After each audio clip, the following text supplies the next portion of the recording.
Say something. Try again. Hi, Nomi. Can you hear me? Okay, let's try. Let's try. Okay, we're gonna just go with it. Okay. Okay. Well, thank you for talking to me. I love the film. Talk about working with the director and what about because the movie starts off so innocent and sweet, and then it takes a left turn. Talk Mhm. about that first reading of the script when you got it. So, the script was quite different when I first read it. I was on board before the director came in. So I was, me and Joel were looking for something to do together. We came across this script, the core of it. It was quite different back then. There was something that just stayed with me. And then I just kept fighting for it and trying to find a director that I thought was the perfect fit. I was shooting Jack Ryan in New York, and then I had a meeting with Yuval Adler, and we just straight away connected. And I called everyone and said, "We have our director. I found him. It needs to be Yuval." And then me and Yuval, whilst I was shooting Jack Ryan, in every break I had, mornings and evenings, I came to his house.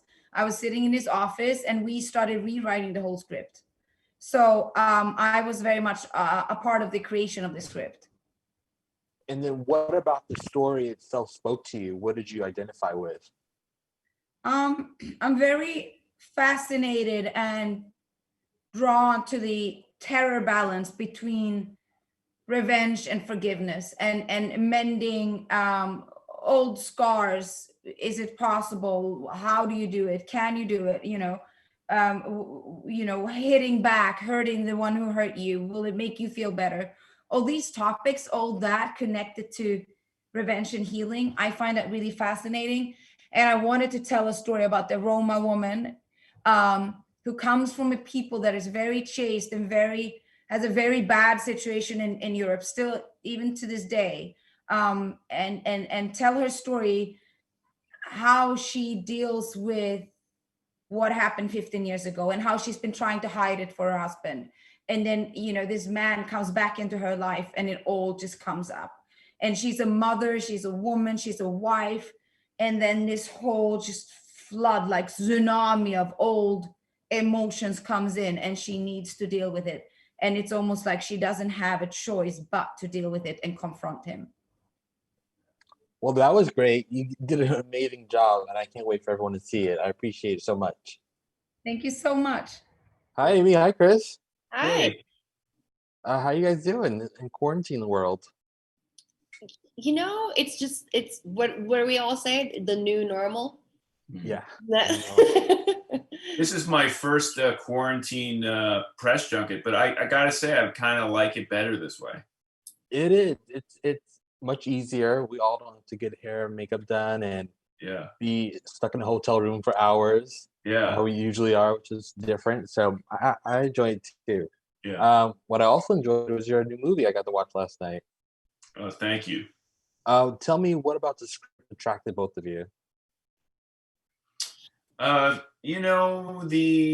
cast was really the number one thing for me, OJ. I really wanted to work with this group, and I knew that I would get into the ring with Noomi, who I was a huge fan of. And the character that I get to play really has a really interesting arc, from kind of mild mannered doctor dad from this time period to he's goes vertigo. He's on his knees at the end of the film, and it surprises, I think, his wife and himself with his actions. And what about you, Amy? I mean, I like how it excavates sort of the darkness of trauma, not just from the harm that it's caused on the people, but then also Joel's character as well, and sort of the ripple effects of that, and then knowing after reading it, knowing that Noomi and the actors Chris, Noomi, and Joel were involved, that the material would be handled and performed in such a way with nuance and again and not again, but and Yuval's direction, because I was a fan of his movies. Amazing. And then you touched on a little bit. This movie deals with trauma, and where I think a lot of people are currently dealing with trauma and will be dealing with trauma after what's going on. How important is it in life to handle trauma and address that? I think it's, it's giant, and like you said, maybe now more than ever. But certainly that's the great thing about what we do is we have these possibilities of putting the mirror up to society and to people and saying, like, this is who we are, this is what it looks like. And I guess if you're a person or in a place where you don't have access to yourself or to others to discuss your trauma or discuss your appetite for revenge, movies or theater, I don't know, poems, books, a good picture can open you up. I agree. Amy, in the film, you got to work a lot, of course, with Joel. Talk a little bit your process of getting to know each other and forming up that bond. With Joel specific, well, he and I had worked together on The Killing, and we Which I love. I love it. I love Vina Sud, who was the showrunner on that, and Murray and everyone involved in that. But yeah, so I got to know Joel on The Killing, so it was great to be able to, especially on something that shoots this, this sort of quick, the way that we made this. It's great to have that camaraderie before you come to set, so you can just kind of jump in and you have a comfort level without feeling awkward, so you can just do your character.